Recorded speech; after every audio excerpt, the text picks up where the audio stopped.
बिस्मिल्लाहिर्रहमानिर्रहीम, अस्सलाम वालेकुम, वेलकम टू द बीनर सलीम शो। सूरत हाल ये है कि इमरान खान साहब जो हैं वो सियासी ख़ुदकुशी के नहज पर पहुंच गए हैं। कैसे वो सियासी ख़ुदकुशी करने वाले हैं, क्या किया उन्होंने, ये मैं आपको बिल्कुल बताऊंगी इस वीडियो के अंदर। साथ ही साथ इमरान खान साहब जेलस भी हैं और इमरान खान साहब उस शख्सियत से जेलस हो गए हैं जिसका वो हमेशा से मजाक उड़ाते रहे हैं, वो है बिलावल भुट्टो ज़रदारी।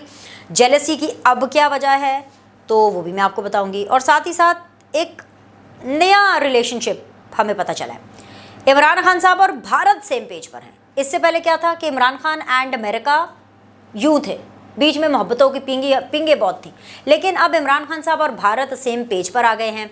और इमरान खान साहब और भारत इसलिए सेम पेज पर आ गए हैं क्योंकि जिन चीज़ों से भारत को मसला है पाकिस्तान से, उन्हीं चीज़ों से इमरान खान साहब को भी मसला है पाकिस्तान से। ठीक है, जो चीज़ें भारत को सूट कर रही हैं पाकिस्तान के हवाले से, वही चीज़ें इमरान खान को सूट कर रही हैं पाकिस्तान के हवाले से। वो क्या चीज़ें वो भी मैं आपको बताऊंगी, लेकिन सबसे पहले मैं कुछ आपसे अपनी बात कर लूँ। मतलब हम जिस तरह से सियासी चीज़ों को देख रहे होते हैं, ख़बरों को देख रहे होते हैं, हम प्रोग्राम्स करते हैं, ढेर सारी ख़बरें आती हैं, और कभी कभी जब पाकिस्तान की बात आती है ना तो आई एम श्योर आप देखने वाले सुनने वाले भी बड़े इमोशनल हो जाते हैं। और मैं तो हर बड़ी इमोशनल हो जाती हूँ। मतलब पाकिस्तान के हवाले से जब बात आती है तो हम ऐसे इमोशनल हो जाते हैं जैसे हम अपने माँ बाप के लिए हों या जैसे हम अपने बच्चों के लिए हों, ऐसे ही होता है ना। इस हवाले से मैंने आपसे थोड़ी सी बात करनी है। मैंने कहा कि जाहिर सी बात है थोड़ा अपना दिल का गुबार आपके साथ भी मैं हल्का करूं। वो ये है कि ये पाकिस्तान की ना बड़ी एक बदनसीबी रही है, क्योंकि पाकिस्तान के अंदर सियासत को इतनी इंपॉर्टेंस मिल गई है, या आप ये कहें कि सियासत के जो असूल हैं या रूल्स हैं, या जो सियासत के जो टर्म्स ऑफ रेफरेंस कह लिया, टर्म्स ऑफ गेम हैं, जो इस गेम के जो असूल बनाए गए हैं सियासत के रिसेंट टाइम्स में, वो मुल्क को तरजीह देना नहीं बल्कि अपनी सियासत को तरजीह देना है। जैसे कि अब मैं आपके साथ एग्जांपल शेयर करूं, वो है बिलावल भुट्टो की। बिलावल भुट्टो ने एक दौरा किया भारत का, और ये वीकेंड पे उनका एक दौरा था, यानी कि थर्सडे को वो चले गए थे and by the time Saturday evening Sunday तक वो वापस आ गए थे। और बड़ा ज़बरदस्त किस्म का दौरा रहा। ये वो ऐसा दौरा है जिसकी गूंज दौरा ख़त्म होने के बाद तक कई दिनों तक सुनाई देगी, बल्कि अगर मैं ये कहूँ कि कई महीनों तक सुनाई देगी तो कुछ गलत नहीं होगा। अब ये एक छोटी सी एग्जांपल है।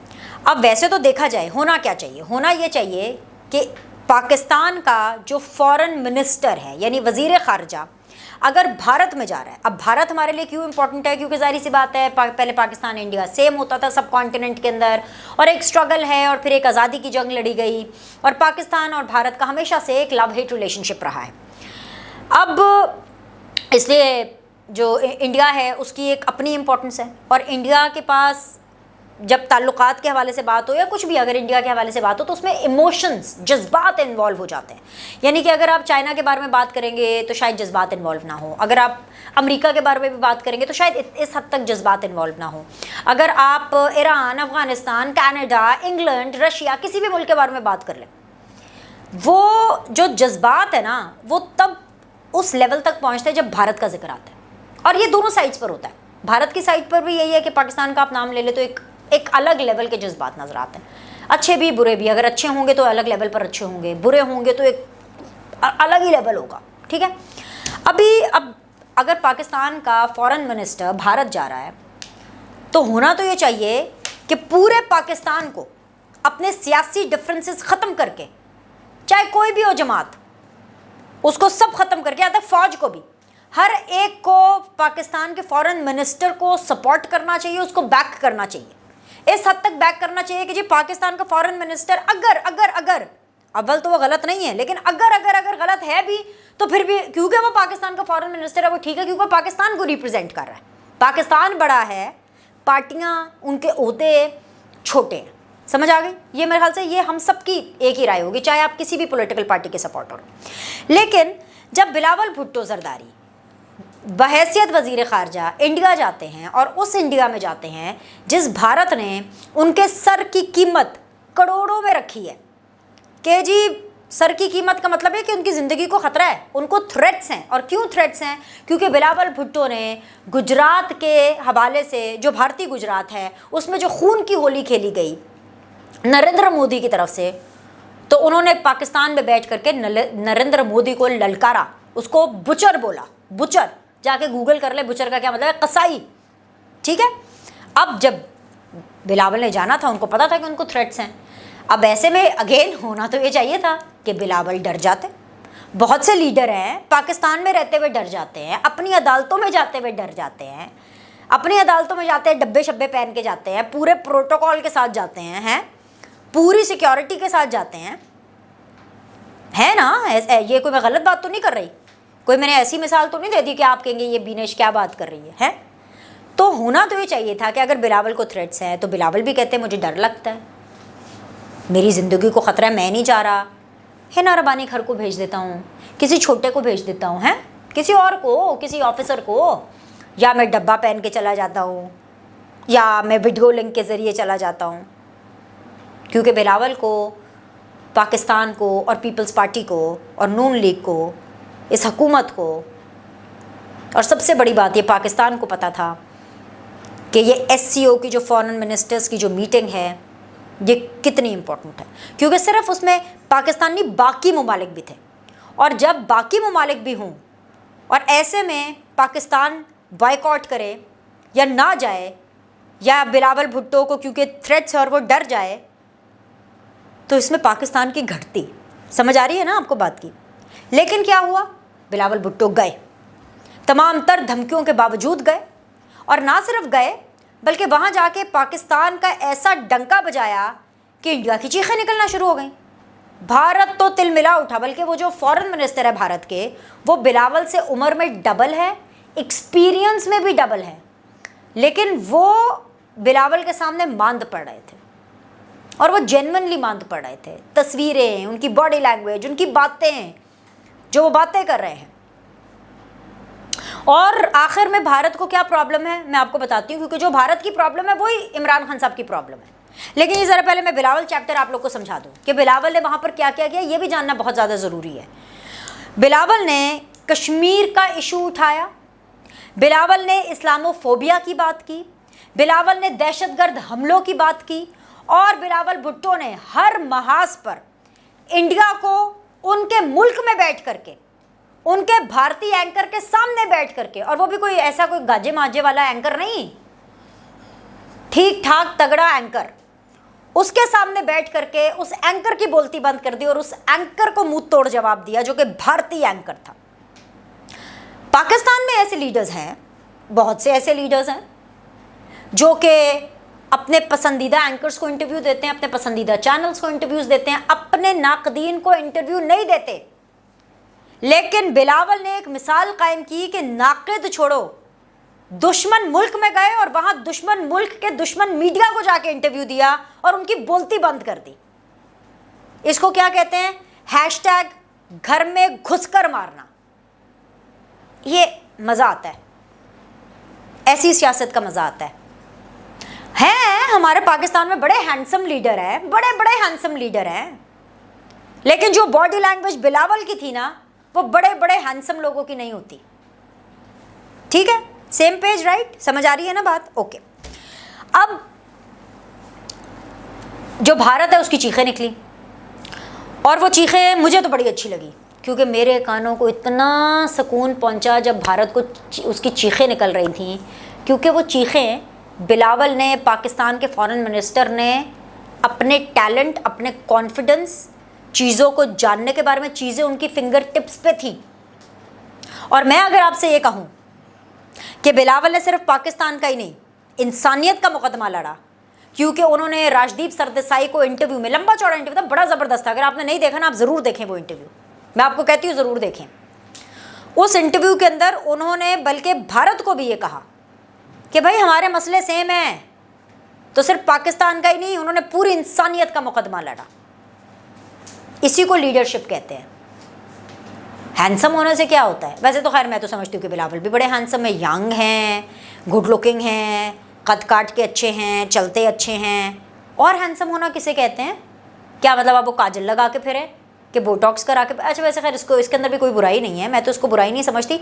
लेकिन जब लोग इसकी एग्जाम्पल देते हैं ना कि अपनी खूबसूरती को इन्हांस करने के लिए कुछ कराया है, तो वो अच्छी बात है, वो पर्सनल चॉइस है, लेकिन इसका ताना नहीं मिलना चाहिए किसी को भी। इमरान खान साहब ने हमेशा बिलावल को इस चीज़ का ताना दिया, ऐसे चलते हैं, ऐसे बोलते हैं, करता है, करती है। और बल्कि खैर मैंने इस बारे में बात नहीं की थी, आज कर देती हूँ क्योंकि आज जिक्र हो रहा था। एक वीडियो पिछले दिनों बहुत ज़्यादा वायरल हो रही थी जिसका नाम इब्रारुल हक साहब कोई गाना गा रहे थे और वो गाना उन्होंने इतने बेढंगे, बेताल, भोंडे, बकवास तरीन तरीके से गाना गाया। बकवास गाना था, स्टूपिड गाना था, जिसके अंदर वो कुछ कह रहे थे बारिश ज़्यादा होता है, ज़्यादा होती है, ज़्यादा पैसे आते हैं, ज़्यादा करप्शन होती है, पता नहीं क्या बकवास किस्म का गाना था। बकवास, स्टूपिड, नॉनसेंस गाना था, क्योंकि वो गाना वो बिलावल को लगाने के लिए गा रहे थे। इब्रारुल हक ने तो जो किया सो किया, वो फनकार हैं, उनके अंदर इतनी सियासी समझ बूझ नहीं है, तो मैं उनको ज़्यादा कसूरवार नहीं समझती। उनको मैं इसलिए बुरा भरा कह रही हूँ क्योंकि एक इंसानियत के भी कोई असूल होते हैं ना, डेकोरम होते हैं, कोई तमीज़ होती है। इब्रारुल हक को नहीं पता कि उन्होंने कैसे बात करनी है किसी के बारे में भी। अगर मैं इब्रारुल हक के एक्सेंट के ऊपर और पंजाबी एक्सेंट के ऊपर बात करूँ तो फिर, क्योंकि उनकी पंजाबी तो पता नहीं कौन सी पंजाबी है। I am born and brought up in Punjab. अच्छा, मैं पंजाब विच पैदा हुई हाँ, मैं पंजाब विच पली हाँ, मैं पंजाब विच बड़ी हुई हाँ, पर मेरा एक्सेंट वो नहीं है जरा इब्रारुल हक दा है। अगर मैं उनका पंजाबी एक्सेंट का मजाक उड़ाऊँ और अगर मैं ये कहूँ ये कैसे गाने बनाते हैं, किन्ने किन्ने जाना बिल्लो दे कार, ये वो सारा कुछ, उनको अच्छा लगेगा? वो हर्ट होंगे ना, ऑफ कोर्स उनको बुरा लगेगा। पर मैं कहती हूँ चले कोई नहीं यार, फनकार है, उनकी रोज़ी रोटी लगी हुई है, लोग एंटरटेन हो रहे हैं, एंटरटेन हो, उनकी 4 बंदों में इज्जत है, मैं क्यों उनकी इज्जत ख़राब करूँ?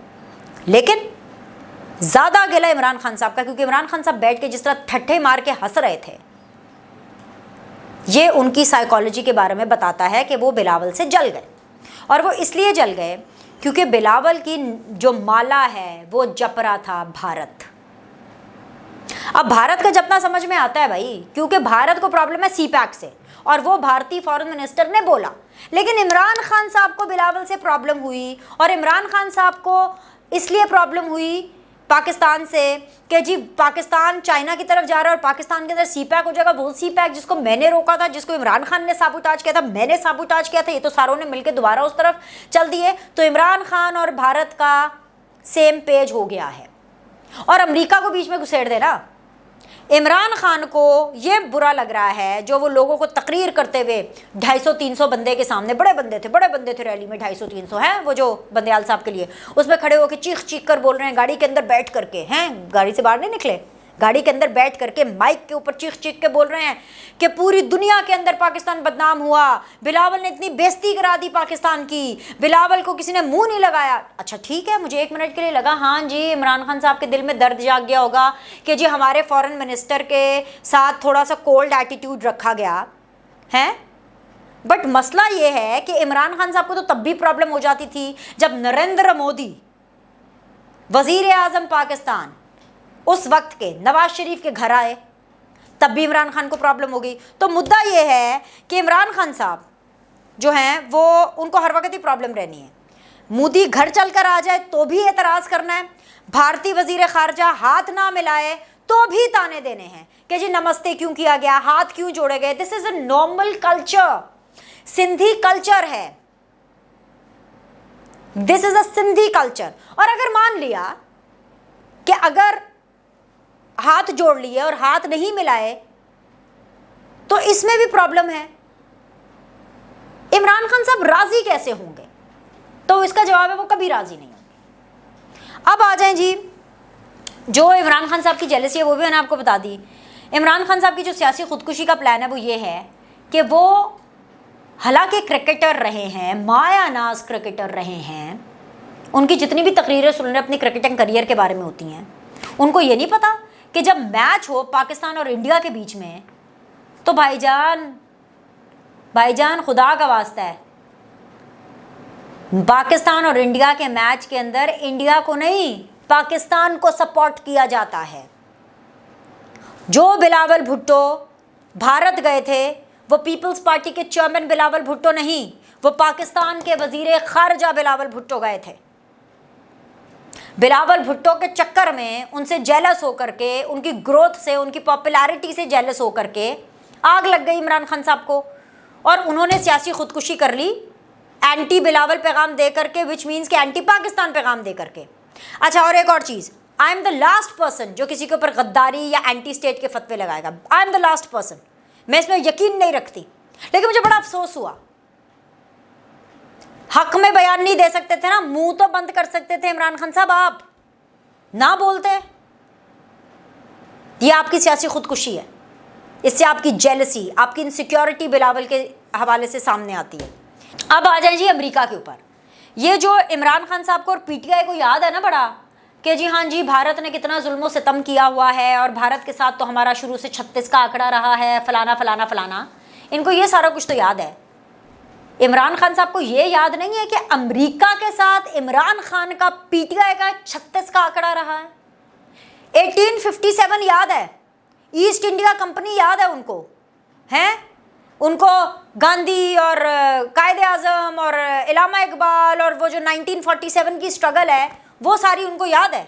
अच्छी बात है, तारीख़ का हिस्सा याद भी होनी चाहिए, पर उनको वो याद नहीं है कि जो 1 साल पहले साइफर लहराया, क्या बोला उन्होंने, पता नहीं क्या क्या बोलते रहते हैं कि जी पहले उन्होंने कहा जी अमेरिका ने हुकूमत गिराई, अमेरिका की साजिश थी, फिर कहा कि नहीं साजिश यहाँ से इंपोर्ट हुई, फिर एक्सपोर्ट हुई, और फिर पता नहीं एक्सपोर्ट हुई इंपोर्ट हुई, पता नहीं 10 बातें तो उन्होंने की हैं। मुझे तो खुद नहीं पता उन्होंने क्या क्या बातें की हैं, मतलब एक्चुअली मुझे पता है उन्होंने क्या क्या बातें की हैं, बट ओके, वन लाइनर कि अमेरिका साजिश में कॉन्स्टेंट रहा है। अमेरिका को साजिश बाजवा ने भेजी यहाँ से करके, या अमेरिका ने बाजवा को भेजी, या पाकिस्तान की तरफ के अंदर पहले साजिश बनी, या अमेरिका के अंदर साजिश बनी और फिर अमेरिका के ज़रिए से साजिश पाकिस्तान आई और फिर पाकिस्तान के अंदर जो भी हो उसमें अमेरिका कांस्टेंट है। तो फिर आप अमेरिका की गोद में क्यों बैठे हुए हैं, आप अमेरिका के साथ क्यों जी हजूरी कर रहे हैं? खबर ये है कि IMF का जो मुआहदा है वो खटाई में है, क्योंकि पाकिस्तान वाज़े तौर पर चीन और रूस की तरफ अपना झुकाव कर रहा है और वफाकी बजट में चंद दिन बाकी रह गए हैं और IMF के शेड्यूल में 17 मई तक जो शेड्यूल है उसमें पाकिस्तान का कोई जिक्र नहीं है। ऐसे में पाकिस्तान का जो ऑपोजिशन में बैठा एक पॉपुलर लीडर, हैंडसम लीडर, उसको पाकिस्तान के साथ होना चाहिए कि उसको अमेरिका के साथ होना चाहिए? फैसला मैं आप पर छोड़ती हूँ, आप खुद डिसाइड करें कि इमरान खान साहब क्या खेल खेल रहे हैं, ये कौन सी सियासत है? पाकिस्तान है तो आप एंटी पाकिस्तान सियासत कब से शुरू हो गई? माना शिकस्त का डर है तो फेस करें। स्पोर्ट्समैन स्पिरिट किधर गई? क्या फर्क पड़ता है? और खबर मैं आपको बता दूं, जो पाकिस्तान की पॉलिसी बन चुकी है कि चाइना और रशिया के ब्लॉक के साथ जाना है और वहां पर एक ब्लॉक बनना है, अगर अव्वल तो ऐसा होने नहीं वाला, लेकिन अगर इमरान खान साहब हुकूमत में आ भी गए तो जो अमेरिका को वादे कस्में सारे अपने फाइनेंशियल प्लान्स डिस्कस कर रहे हैं ना, अगर हुकूमत में आ भी गए तो उनको भी अब यही पॉलिसी फॉलो करनी पड़ेगी कि नहीं चाहिए डॉलर, IMF नहीं चाहिए। अगर इतने सगे होते इमरान खान साहब तो IMF से कहते ना कि दे पैसे, इतने सगे होते तो IMF के मुआहदे को जिन्होंने खुद किया था साबुटाज ना करते। एक और टेस्ट दे देती हूँ, आप देख लीजिएगा, अगर इत्तेफाक से या अल्लाह के करम से या बड़े पॉपुलर लीडर और वोट पड़ गए बहुत ज़्यादा और इलेक्शन इमरान खान साहब जीत करके वज़ीर आज़म बन गए, तो मैं आपको लिख कर दे रही हूँ, ये ऑन रिकॉर्ड है कि तब भी आकर इमरान खान साहब पॉलिसी यही फॉलो करेंगे कि वो जाएंगे चाइना की तरफ ही, वो जाएंगे सा, क्योंकि ये पॉलिसी है जो पाकिस्तान एक शिफ्ट ले रहा है और ये जो शिफ्ट वाला मरहला होता है ना सबसे मुश्किल होता है और इमरान खान साहब इस काबिल नहीं है कि वो इस मुश्किल को डील कर सके। इसीलिए रजीम चेंज हुई, इसीलिए इमरान खान साहब को निकाला गया, क्योंकि उनमें इतनी मैच्योरिटी, इतना विजन नहीं था। और ये अमेरिका को भी सिर्फ लारा ही लगा रहे हैं, वो लारा जो अमेरिका पाकिस्तान के साथ लगाता चला है। तो कहते हैं ना जैसों को तैसा, ये 2-3 लारे लगाने वाले मुल्क जो है ना, नहीं मुल्क भी नहीं बल्कि फैक्टर्स आप ये कह लो कि 3 फैक्टर्स ना, अमेरिका लारे लगाता रहता है, इमरान खान साहब ने भी लारा ही दी है, ब्राइन लारा वाला लारा नहीं दे रही और लटकान वाला लारा कह रही हैं, और भारत भी। सो ये जो लारा ग्रुप है ये एक तरफ हो गया है और असल में जो डेवलपमेंट ग्रुप है, जो काम करने वाला ग्रुप है, वो अब एक तरफ हो गया। आई होप सो कि आपको मेरी बातें समझ में आई होंगी, पल्ले पड़ी होंगी और समझ आ रहा होगा कि भाई इमरान खान साहब और बाकी पॉलिटिकल पार्टीज़ या पाकिस्तान किस तरफ जा रहा है। लाइक करें, सब्सक्राइब करें, आपसे अगली वीडियो में मिलते हैं।